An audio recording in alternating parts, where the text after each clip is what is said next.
Welcome to Metabolic Matters podcast, where we embark on conversations with thought leaders, disruptors, change agents, and passionate souls. Together, we'll delve into what truly matters to them.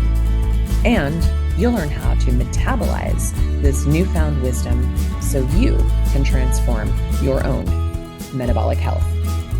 Now let's meet today's guest.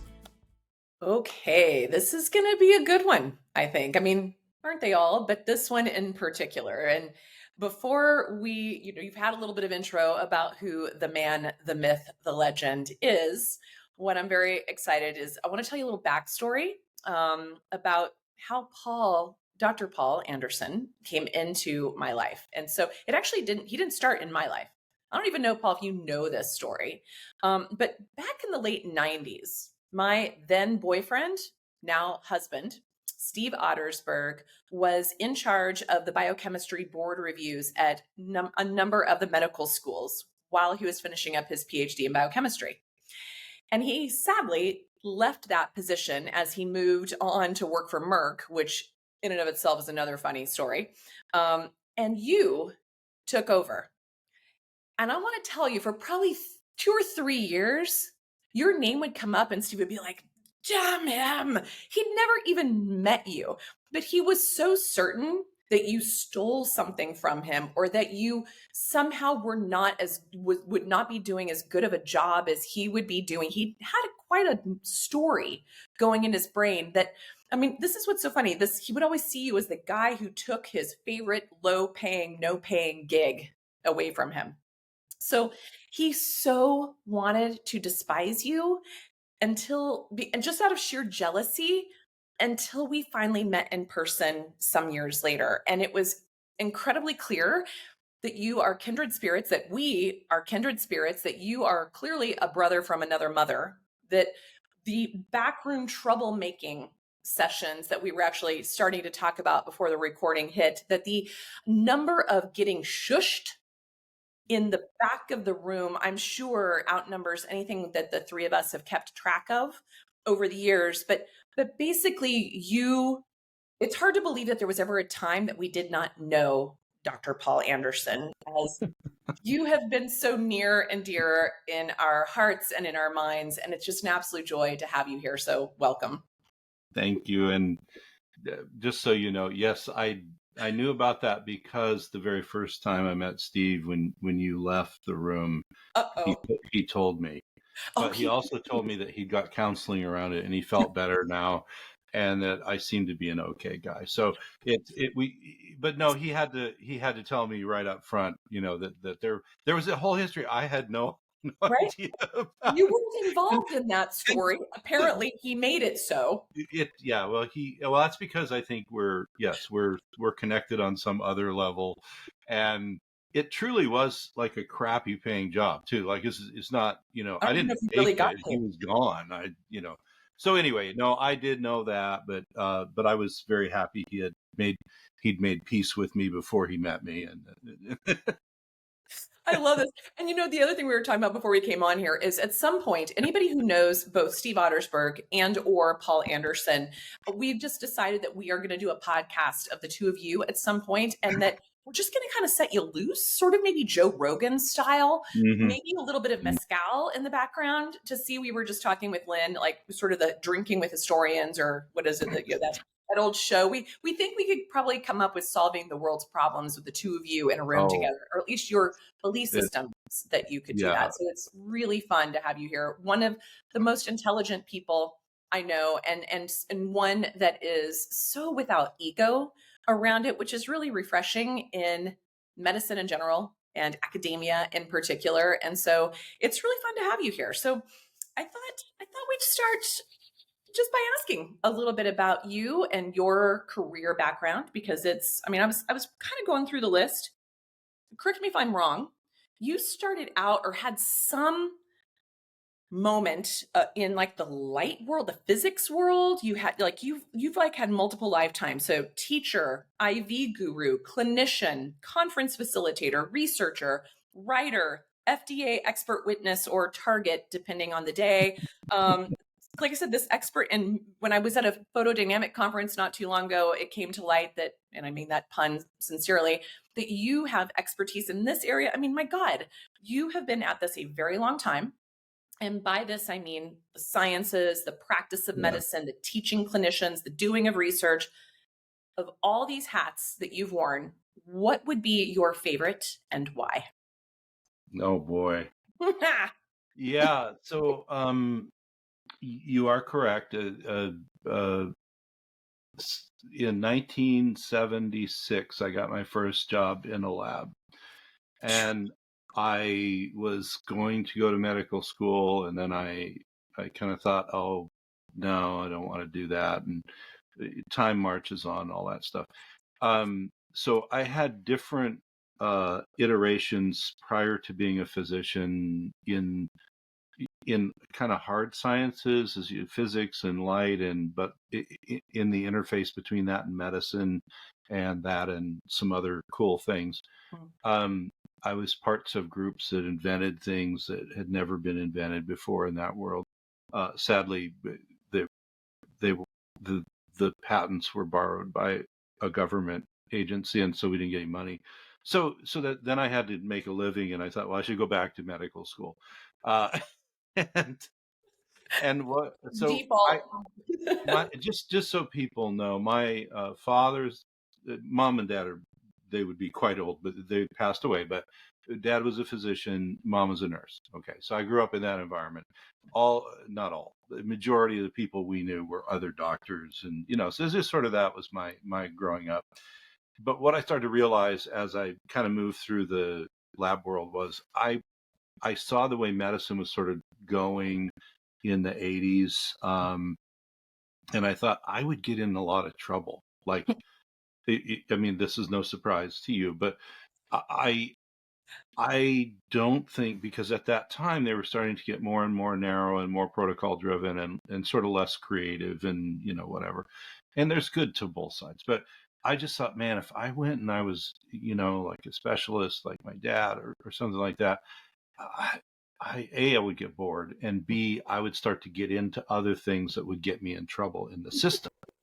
And so that caused me to sort of kind of stay out of medical school a bit. And then I encountered actually a naturopathic physician at the recommendation actually of my mother, the nurse, who nurses don't always trust doctors that much, by the way. So, but my kids, I have very old adult children now, but when the older two were little, a lot of allergies, a lot of other problems, and so she said, "See this naturopath." And I thought, "You're crazy," and he became a close friend, and was so knowledgeable, but also it was like there was like nothing he couldn't do. And I thought, oh, I could do this, because I probably, now keep in mind, I have gotten in trouble as a naturopathic physician, but I would get in less trouble doing that, right? So that was sort of the trip, and because of my background, this, in 1 month, I start my 30th anniversary of teaching naturopathic people. I'm probably at my 40th anniversary if you include lab people and stuff like that. So I've been teaching a long time. I really enjoyed my private practice early on. And I didn't start out to do cancer specifically or chronic illness, but literally within 6 months, people figured out I did IV therapy and other stuff, which at the time was illegal. So there you go, people. Statute of limitations is long gone and all that. But so I got this sort of underground, kind of cancer group of folks, and that started an odyssey that's gone on for 3 decades now, and so it's because people will say, well, did you must have gone into this wanting to, do a lot of cancer work and all this other stuff. And it was like, no, I went into it. I wanted to be a family doctor and kind of have a general practice, and that, but what I didn't realize is none of that was under my control. It's like once people figured out, and you get one secret cancer patient, and then, you get more of them. And so suddenly then you have to learn. So I think a lot of us, you, me, a bunch of us, our learning curves were very, very steep. Because there was maybe 5 people in all of the U.S. that at least outwardly would say they were doing integrative oncology, or 5 centers or something like that. And what we knew then is a thousandth of what we know now, right? So it was like, okay, I'll give it a try, I'll do. So I think that what I've been, I don't know, I've enjoyed everything I've done ever. I've really enjoyed the fact that my practice stayed kind of half advanced cancer. I just, my practice never had any of what the easier lower grade cancers. It was all advanced cancer, and it has stayed that way forever. But the other half have been people with very complex non-cancer diseases, some of which don't have names and that sort of stuff. So this has kept my brain busy. And out of trouble. And out and in trouble. Because of that experience, though, about 10, 12, I don't know, a while ago now, I was asked to join a research project that the NIH was funding, and it was human research. And they had started this integrative oncology center, and they want to do IV therapy. And they realized after the first week that you actually had to know how to do that. And they didn't have anybody. So they recruited me in to run all the interventions. And so that was 5 years worth of time. And I was a full professor at the time, or during that time. So that was a lot of fun. Like I never would have forecasted I was going to do that. Wow. We learned a ton of stuff. I've written some books about cancer, and now I have a private practice that is capped because I can't take any more patients, and that's fine because there's other people. And I spend the bulk of my time trying to educate other doctors just like you, because it's like, even if you and I were to live forever, which we're not going to, there's so much need in the world of oncology that I feel I can do more for humanity putting my effort in that direction, and then I take care of my little group of patients I have, and we're all happy. Well, and thanks to you, I just came from just a couple weekends ago, one of your amazing conferences that you put out in the world, the AAMP conference, which you changed the topics because of your experience, because of your interest, and because of your connections and collaborations in the world. Maybe give a little just 2 cents about what AAMP was and how, why you created this amazing twice a year conference for all your colleagues. So it's advanced applications in medical practice, and our goal, which so far we're doing okay, is twice a year we have an in-person conference. Nowadays there's a virtual version and an in-person. It's a hybrid, as all things now are. Yes. They all started in person, but anyway.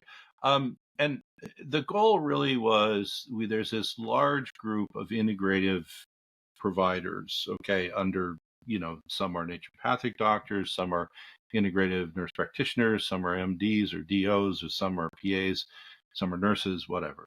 So it's like, well, there's this group, and because I teach for so many different places, I just thought, well, there's a lot of places to kind of get the entry level information. And there's a lot of places to get like uber specific information about, this type of a treatment or something like that. But the gap I was trying to fill and my end of the business is curriculum and getting the doctors to speak and all that. The gap I was trying to fill really was, what if you're just out there slugging it out every day, and you sort of learned the hard way, and you've learned from classes and all that stuff. Can we get people together every 6 months who are kind of practicing at a high level, who can say, here's some ideas to take you to the next step? Love it. And that's what we do. And we do an oncology one every 2 years on a rotation. And then the other 3 in between are either, they're topical. So we have one coming up on neurodiversity and all that is, and the complexities. Prior to that, we've done them on just about every chronic illness area you can think of. So that's how it came about. That was the one you went to was our 14th one. I know, and again, something I never would have thought I would be doing. And then every month I have a website for healthcare providers. I do a very short, compared to 3 days of CE. I do a 1.5 to 2 hour webinar once a month for my group online, and it's similar but bite-sized. I love it. And that's just it. It's just, again, I'm hoping that the listeners who don't already know you, you bring so many resources to so many of us who are out there in the trenches. So I'm really, really grateful for that. And so this kind of leads to my next question. After all of your years of being in the trenches and in research and meeting and training clinicians and learning from clinicians and researchers your entire career, what is most surprising to you that still hasn't changed in general medicine today? And perhaps cancer in particular, but it could be more general, that you feel that should actually at this point be like standard of care. What is are there moments where you go, why is this not just part of the deal? Well, I'll start with the concept that I think maybe has surprised me the most, which shouldn't, but it has. And then there's a lot of examples of it. And this even goes way back to pre-medical school. As I said, as part of a working group, we invented something that was theoretically impossible. And I was tasked to go out to very big companies who needed this impossible thing because they were all looking for this answer, and tell them, we have the answer, we'd like to license it to you. And I went through the longest string of people, PhDs who know better, people in that science, saying, you can't do that, it's impossible. And I was like, no, we did it. I can show you. And they're like, no, you can't do that, it's impossible. One after the other, after the other, after the other. And so I think that when you're trying to make change, human nature is very resistant to change, and medicine and other sciences, they might want an answer to a question, but if they don't know what the answer is, they're very mistrusting of people who come with an answer to a particular question, right? And so I will tell you, because it happened this morning. So that was a long time ago. However many years ago, the early 80s were, that was when I was first just hit in the face with human nature about that. This morning. Oh boy. So it started yesterday, and then this morning. So I'm currently part of 3 different research projects, which we hope they're in different areas of the world. One, I had a meeting though with the researchers yesterday, and we're tidying up everything, looking at the data and trying to figure out how to translate it to clinicians so that they do the right thing and don't do the wrong thing. And it's something that I've been arguing with people about for about 20 years now, because they were taught inappropriately something that looked good on paper but doesn't work out. Well, anyway. So anyway, yesterday we get through and we got our new data, and it's like, it sort of proves the point. So this morning I send a message to a clinician, but they're in charge of, they would be a thought leader that would help get the message out. Yeah. And basically the first thing I was hit with was exactly the same as, 40 years ago. No, I'm not going to tell people that, because that doesn't match, this sort of misnomer that we've all banded around in our heads for 20, 30 years. So I guess the surprising thing is that we're all humans. Human nature is the way it is. And so if you take just that concept, and that it happened all those years ago, and it happened in the last 24 hours to me again. And it was like, well, I can't really, we haven't got it into the publication. I can't share all the stuff, but I have data, it's not like I made it up. Yeah. And so it's like, I think then if you take that and just take it a step out, just in the world of oncology, there's so many things that are, that's part of why I do as much teaching as I do. There's so many things that are like, if we could just get over ourselves and let go of some things, we could move forward, and like I said, then that could be 1,000 things, right? It could be stuff, or, it could be stuff around, uh, diet, which is we all know about that. It could be stuff around specific therapies. It could be stuff around conceptual approach to cancer, or it could be things like there's some which I've also done recent sort of smaller research reviews on and stuff like. There's a lot of misappropriation of newer ideas like ferroptosis and cell death and stuff. Amen. And a lot of, it's like, it looks easier than it is to interpret. And then you get somebody who maybe doesn't quite get the nuances and they try and interpret it to humans. Yeah. And it's like, well, a bunch of this is great information, but like this actually doesn't work out, or you would have to kill the human, in order to make that work. So, I think this is the older, more Zen Paul, because 10 years ago I used to still get really turned up about this. Now I just am more like, well, there's just more education and work to do. Please.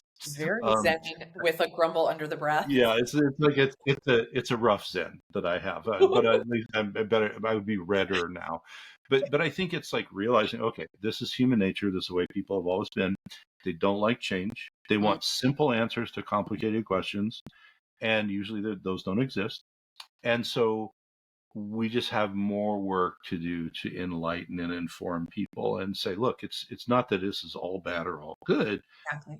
It's got a place it fits, So anyway, so I know that's not one thing, but it's a concept, and I think because I run up against it like all the time. Yeah. It's I think it's frustrating, but also with the new gruff Zen of me, it propels me forward to say, well, let's do better education then. Let's try and explain it better. Let's whatever. So nice. So that's my story there. And you're sticking to it, or at least for now. But this is, I think you spoke to, it sounds like you're describing the concept of cognitive dissonance. That even when the truth is literally standing on your foot, slapping you in the face, you're still like, nope, nothing to see here. Yeah. I am, my gosh, you and I have actually spent many conversation, I think, over the 20 plus years we've known each other, having these conversations about, are you kidding me? Are we really having this conversation again? So I think that's really interesting. And then you spoke, you alluded to the nuances and the sort of that this isn't black and white. We are such a culture that wants it very like everybody standard. This is standard of care, that this is the protocol we apply. And, the 80% will respond and the other 20% are just outliers and we just sort of ignore them. They don't really count. Right. And so I feel like you and I live on the fringes of the outliers, many in our field, but we also recognize that there is no such thing as black and white, yes or no, always, never. It's so nuanced. And that is, I think, what has to come with experience and a willingness and a curiosity to keep the parachute open of our mind and to keep putting yourself out there, learning from colleagues like yourself and many others out there. So I just think that was actually a really beautiful answer, because it doesn't matter what the topic or the situation was. It's this ethos in general that we're up against. It's us humans that we're in the way most, right? And I think that, nuance is something that's hard. It's really hard to teach nuance. Like, you can conceptually teach it, but you have to feel and experience nuance, and because I have a group where, like you do, where I answer questions and all that fun stuff. And, people will be like, but if the, X therapy at this level does this and at this level does this, I can't do them both at the same time. And I was like, okay, let's take a step back Nice. Number one, we don't know that much about it to say it's only this and only that, and all that. But I think, I had normally have an easier time with patients than I do doctors, because they'll come and they'll say, well, how does this therapy work with my particular cancer? And I'll say, well, here's the thing. I've actually done research on it. We were hoping to find these threads of, with this type of solid cancer, this is always the best thing or whatever, I said, guess what? The type of therapies we do work with your body, and your body is very different from the person with the exact same cancer sitting next to you. So how it's going to do is up to how your body, deals with and biochemically resonates with the therapy or whatever. And we can see trends and things like that. But like, if your body is kind of coming in fresh and it hasn't had a lot of immune inhibition, it hasn't been beat up, and, the train's clean and stuff, we can do sometimes miraculous things. If your body is over here and it's just been beaten to a pulp chemically, we have a lot of work to do to get you to where, you even feel anything. So I think that, so with patients, that wasn't what they wanted to hear, but they would internalize it because they would say that made sense to them on some level. Right. Healthcare providers have this layer of education that dissociates them from that. Right. And so they would really prefer to be able to just tell someone, well, this is what I do with this type of solid tumor. Exactly. And there's nothing wrong with that. We would like life to be easier, but it's not.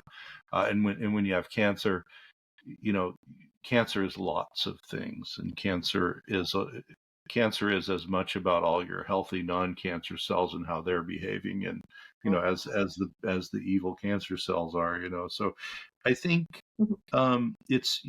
nuance is a great word for it. And if there's one thing I feel like I've learned in all the years, in all the as not all of our patient experiences are as wonderful and happy ending as we would like.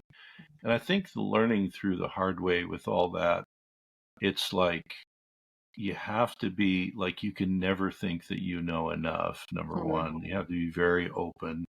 You have to be ready for the patient to teach you stuff.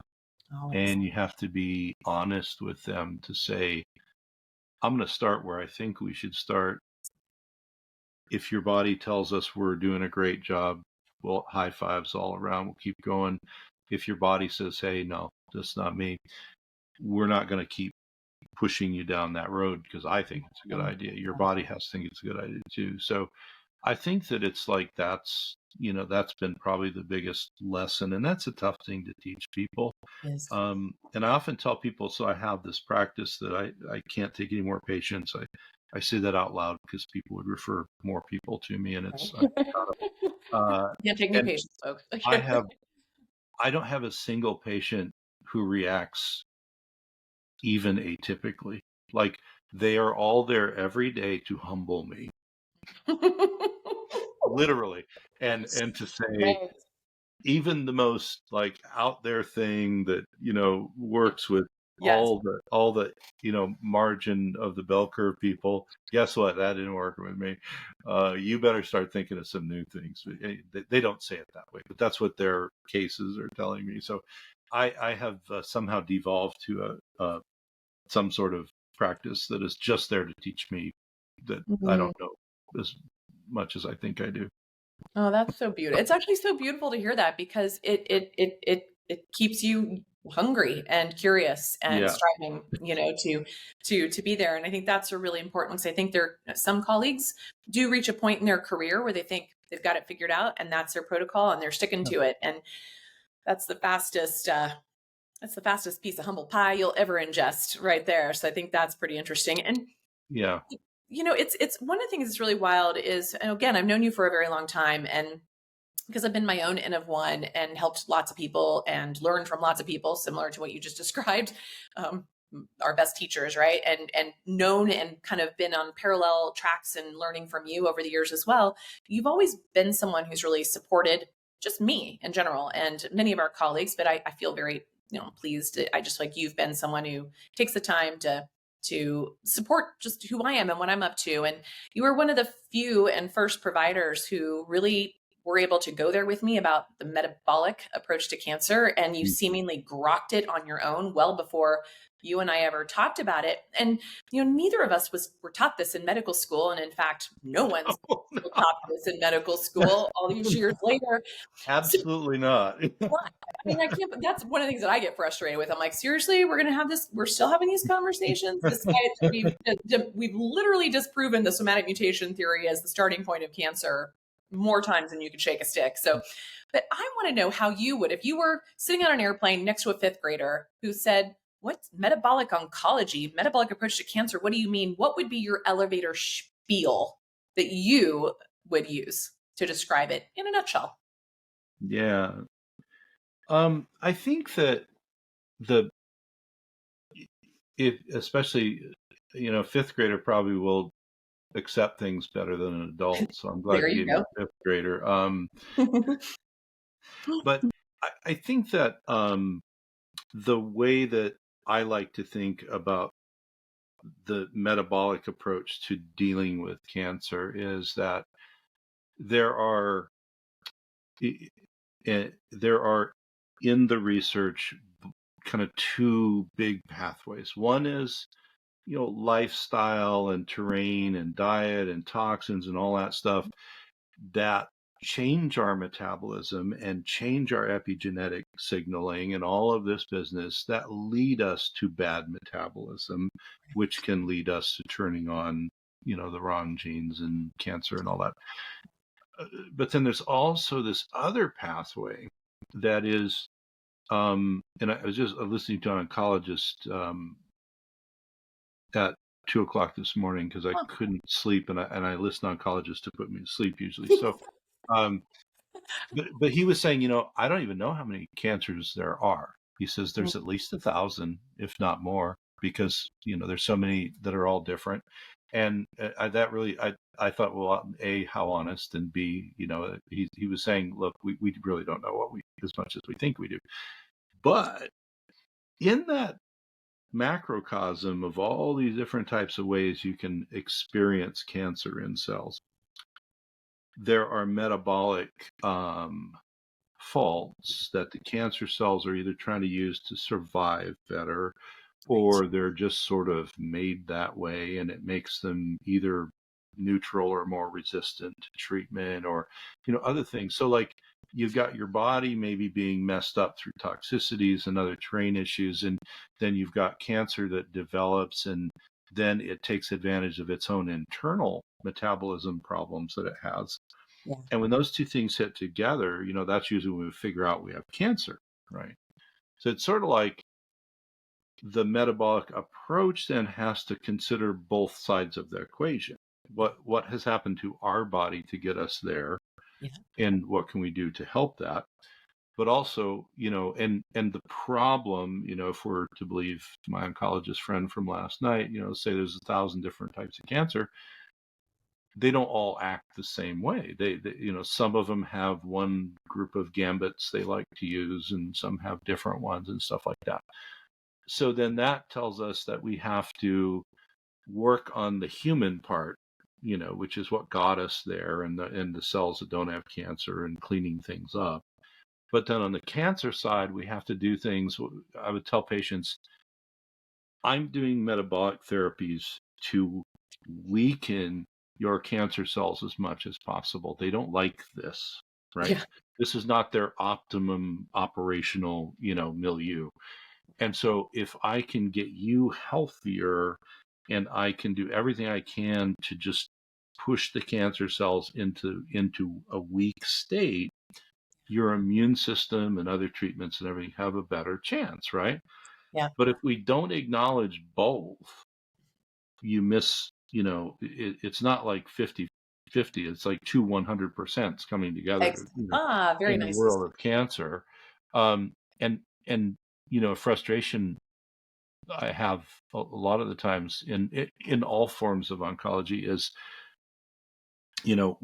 it's cool to know about the little switches to turn on and off and all that stuff, and that can be very helpful. And it's also cool to know about all these little things that cancer cells do. But like, if we only focus on that little part there, and we're not focusing on how do we make the human stronger and a better fighter, et cetera, and how do we make this cancer as marginalized as we can so we can minimize it or beat it up or whatever, we're missing most of the game, and I think that's really a problem. And I'll have medical students or doctors, they'll be surprised at any number of things I say, I suppose, but one thing they'll be surprised about is that if you get too reductionistic and you just go after like these couple of things that look shiny and maybe are an impediment to the cancer, you're missing most of the power of being able to treat that patient through their metabolism.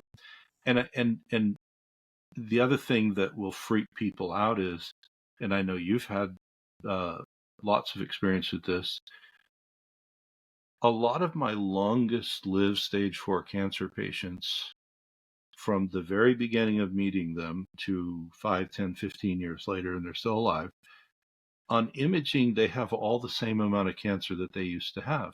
It's just not doing anything at all. And in the beginning, it was very metabolically active and it was causing other problem, all that stuff. But it's like, but you get a student and they're like, wait a minute. What? So what is it? It's like, well, it went to sleep. We took advantage of the fact that there was a more healthy person, and and it doesn't make it's not a magic eraser for cancer. It's like it's just asleep. And a sleeping cancer is much better than a very active cancer. So I think that, those things all intersect, but and again, that's a lot to juggle in your mind as a clinician. Like, oh, so I got to figure out what screwed the patient up in their body and their health and everything. And I have to tend to, what's the most that I can do to beat up on these cancer cells, make them weak and make them an easier target, right, for treatment. So, now most 5-year-olds, I would have lost them at that point, but it's something I think about trying to transmit to providers a lot. Usually with the patients, I just stick with, you've got more healthy cells than cancer cells. I care more about them than the cancer. Actually, we need to get them working. Cancer, we can push into a corner metabolically in most cases and make it weak. I want to make it as weak as possible. You strong, cancer weak. That's our goal.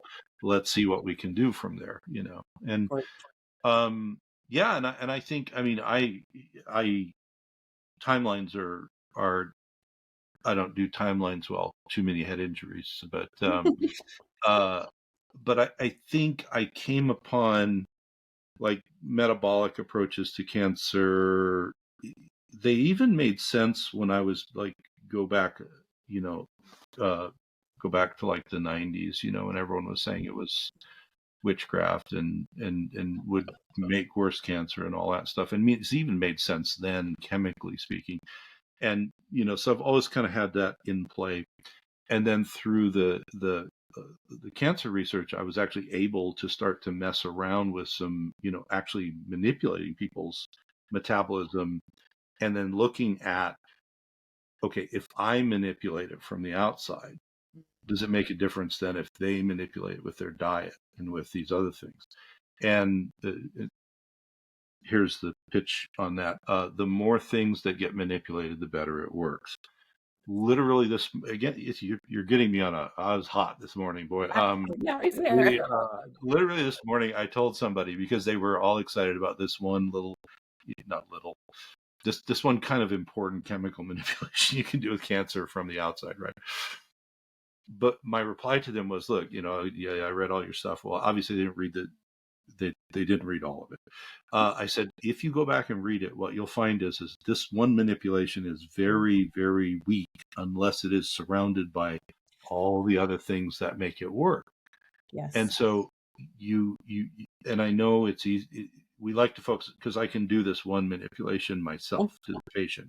But it's like, if we don't do the other stuff, you're putting, you might get a little bump of an effect or something like that, but it requires everyone to swim in the same direction as much as possible. And I've not heard back from this doctor, so I don't know if they've internalized that or not. But yeah, it's like, and of course there's variations. Some types of cancer have more sensitivity in one way or another or whatever. But it's like that. If you take yourself out of the cytotoxic, let's just kill cancer cells, which has a place, but it's like a little slice of the pie. If you take yourself out of that, it's sort of logical that, like, if there's things I can do to make the organism hosting the cancer stronger and make the cancer weaker, I've got a better chance. I mean, that seems not illogical. And it's interesting, the conversations you and I have had with our patients for the years, they get it immediately. Yeah. They're on board immediately. It's intuitive immediately. It's some of our more entrenched clinicians in all fields, not just in the conventional, but even in the naturopathic world and integrative alternative world is sometimes surprising to me. It's very sexy to go after the pathways, but we often forget about the person those pathways are living inside. Yeah. So, where they have to work. Yeah. Yeah, exactly. Yeah. It's big. And so that kind of is like a beautiful bridge over to this question I have for you, which is, you are well loved, well respected, especially for your intellect, for those who know you. But those who are a little bit beyond that initial ring, we also know that you also have an incredibly ginormous and sensitive heart. You're also your gift and your curse. Your book that you co-authored with Dr. Mark Stengler really speaks to that angel on the shoulder of the very outside the box cancer therapies, the very tangibles, the data behind a lot of the therapies that you may or may not use with an individual, which I think is really a huge resource and tool for clinicians. The other side shows the other side of your personality, which is your other book, Cancer and the Journey from Diagnosis to Empowerment, which is just really the beautiful side of your heart. And in all the years that I've known you, personally as well as professionally, and as much as you will allow for me or those of us that care about you close to you, we've also witnessed an overwhelming amount of loss in your life of close family members, of best friends, of young patients.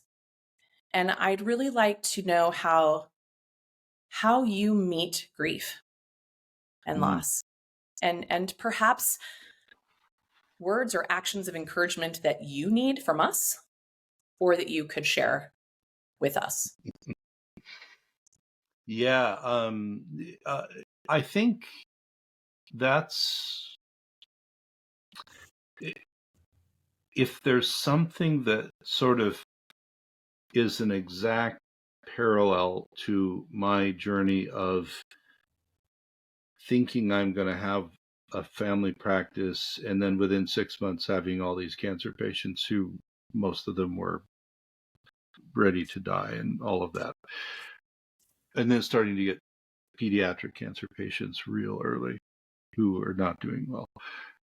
If there's something that's a parallel between my learning about how to treat cancer patients and all the technical parts, right, of cancer therapies and all the blah, everything over all those years, the other parallel is directly related to grief, loss, but also just dealing with the reality that you affect people as much as you can in the moment you come into their life, but you have no control over where that's going. Like you can do everything you can to try and help, right? And a lot of times we help a lot, and that's great. And sometimes we help, just by being there, but the person doesn't maybe live very long, etc.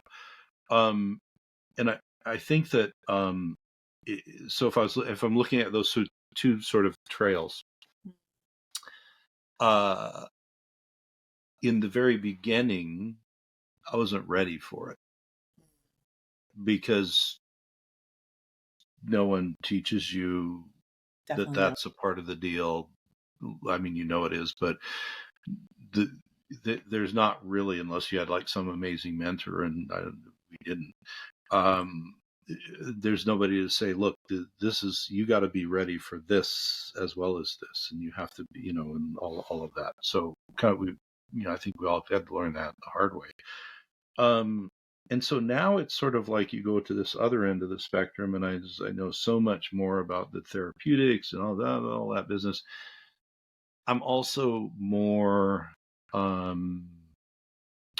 just conscious and aware that we all, we carry our own grief, we carry our family's grief, we interact with it, that sort of thing. And when we have people, we have to let go of the idea that we have any sort of control over how their outcomes are going to go. We do the best job we can. They do the best job they can.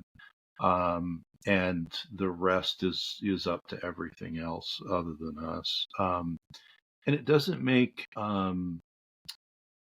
it when things don't go well or somebody dies, it doesn't make it easier. Right.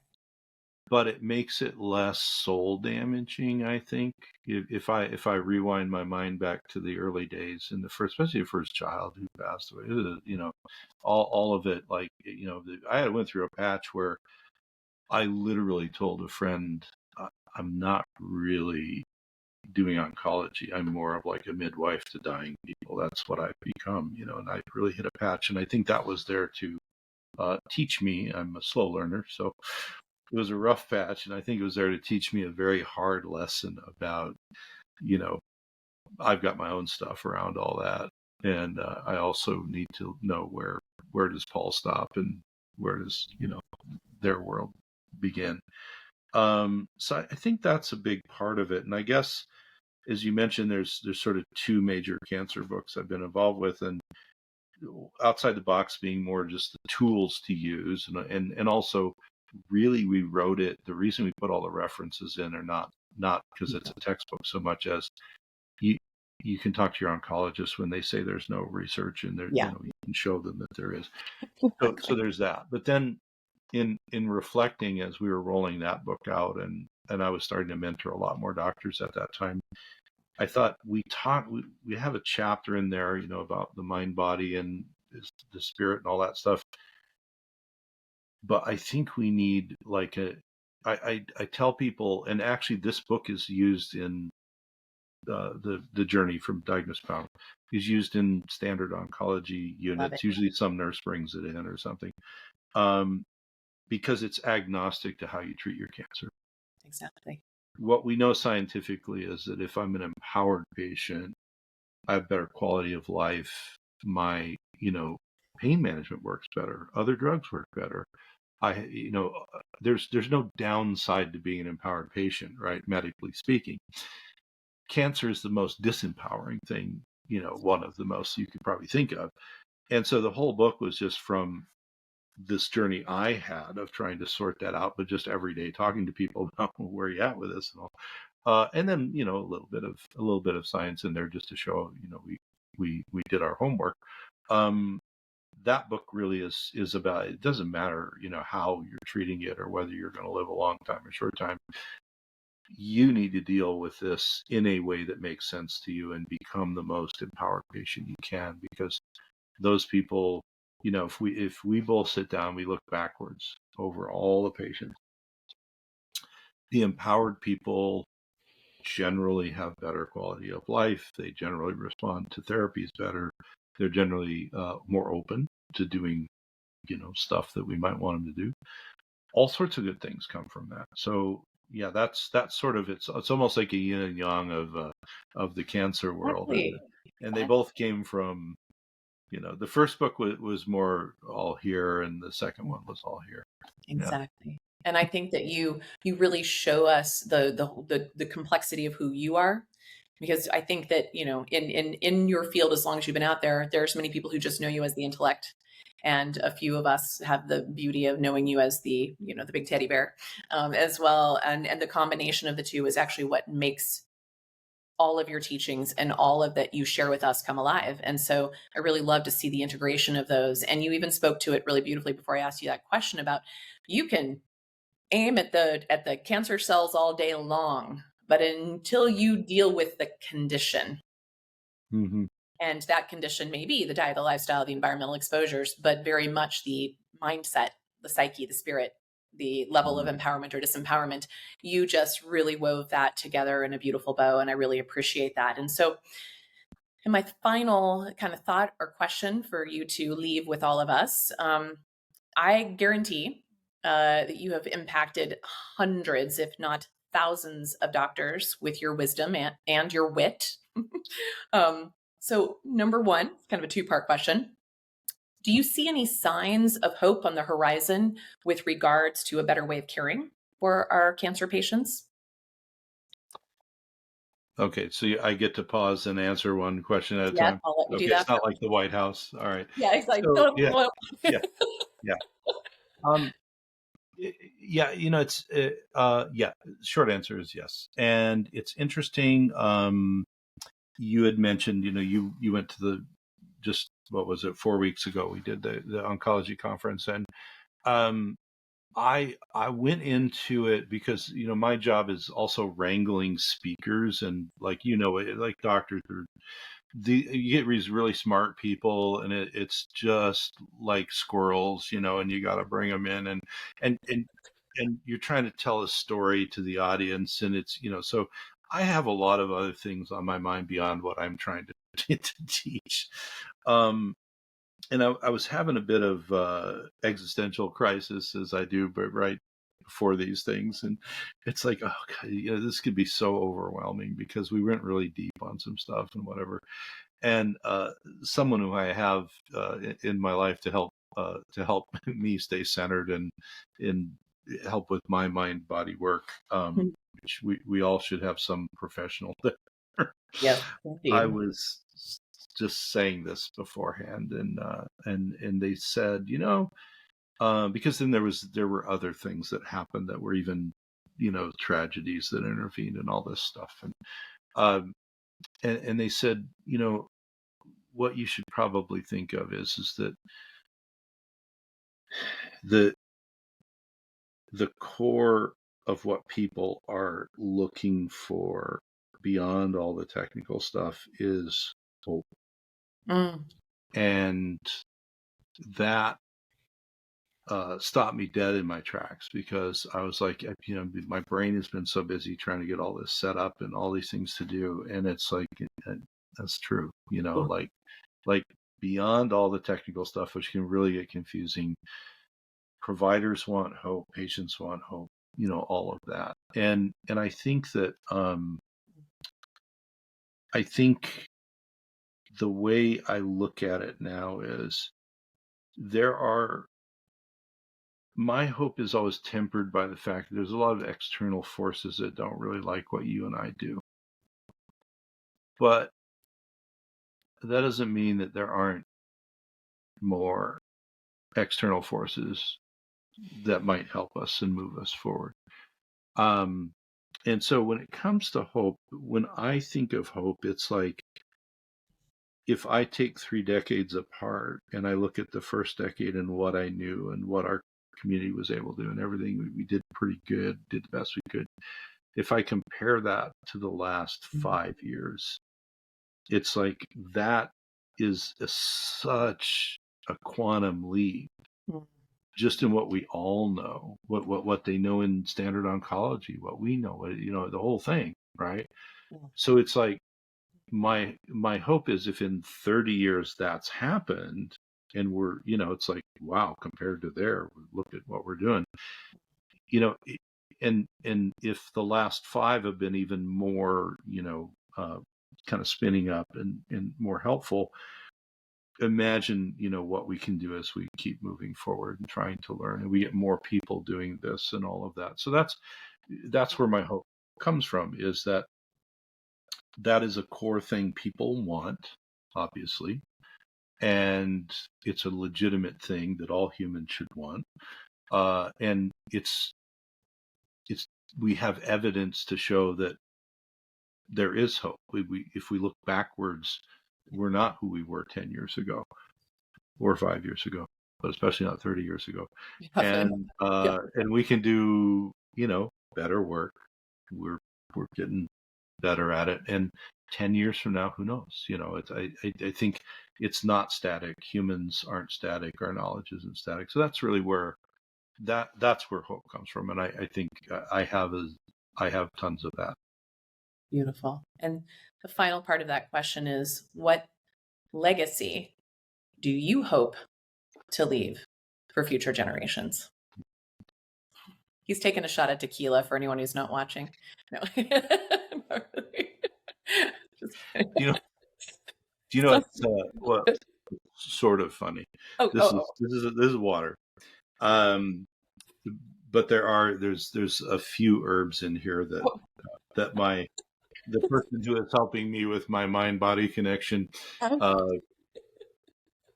make sure that I do those while I'm speaking about sensitive subjects. So that's the only reason I haven't cried yet or anything like that, is this herbal infused water over here. But anyway,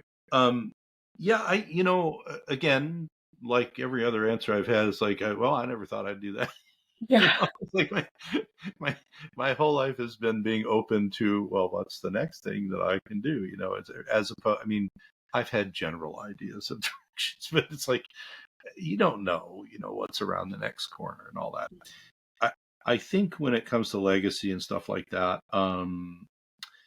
I feel very fortunate to be in the current era where, in addition to writing books, which is one way to leave legacy, we have so many electronic means that we can leave ourselves behind, right? And one of the reasons that, like 8 or 9 years ago, I started the CE website and all that stuff was, I realized I was answering the same question over and over and over. And I was like, there is this thing, electronic world that I could put this on, and that would be there whether I'm there or not, as long as people know how to use the search function.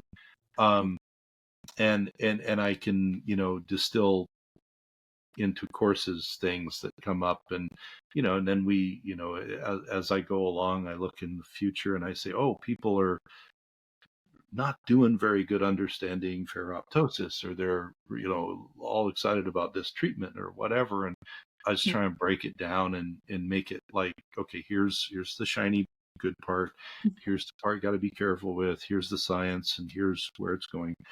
So I really feel like, aside from human connections, so let's say for the sake of argument, that this magic herbal water doesn't work, and I drop dead after we get off the thing here. You will still know me. You will still have some legacy of me that you carry forward. So there's a human part of the legacy, and I have encountered lots and lots and lots of students over time. So there's that. But I just feel very blessed to be able to keep putting stuff electronically into the world, because that I try to ignore the impact that I have, because for a variety of reasons that probably a psychiatrist. Your wife wouldn't let you into the house if your ego took that on. Yeah, that wouldn't work. So I kind of just, unplug, but it's like I'll run into people and they'll be like, you remember? And they'll be like, wow. Or people in other countries or other stuff will say, hey, I really appreciated what you did about whatever. So I think that's what I'm trying to do. It's obviously trying to educate people, but also it's like, now, I want to say on the record, I plan to live a long time. So we're planning on that with you. So for the record, I don't plan on going anywhere anytime soon, but my brain works so much that I have to have an outlet to tell people things. So I feel like that's that, and then the people I leave behind. Those are the two big parts of your legacy, I think. Well, you really speak so much to the doctor in Latin is docere, which means teacher. So I think that's really powerful. And that's a perfect way to let this go, just in sharing my absolute gratitude for you for being my teacher and teaching me how to teach. And so thank you so much, Dr. Paul Anderson, for all you do. Thanks for having me. This was a lot of fun, as it always is. I appreciate it. Thank you for joining us for this episode of Metabolic Matters. We hope you found today's conversation insightful and empowering. As we wrap up today's episode, we want to take a moment to acknowledge the incredible team and supporters who make this podcast possible. First, we'd like to thank our production team, Alex Sanchez, Cindy Kennedy, Jessica Gilman, and Lynn Hughes, for their hard work behind the scenes. Our theme song was written by Julie Newmark and performed by Whiskey Flower. And finally, we want to thank you, our listeners, for tuning in and being a part of the Metabolic Matters community. Do you want to learn more? Please visit our website, metabolicmatters.org, and you can follow us on Instagram. If you liked this episode, please leave us a review and share it with your friends and family. And if you want to help support our mission, spreading awareness and knowledge about metabolic health, reach out. We'd love you to join with us. Also, don't forget to subscribe to our channel and hit the notification bell to stay updated on upcoming episodes. We have so much exciting content coming your way. Until next time, stay curious, stay empowered, and remember, your metabolic health matters.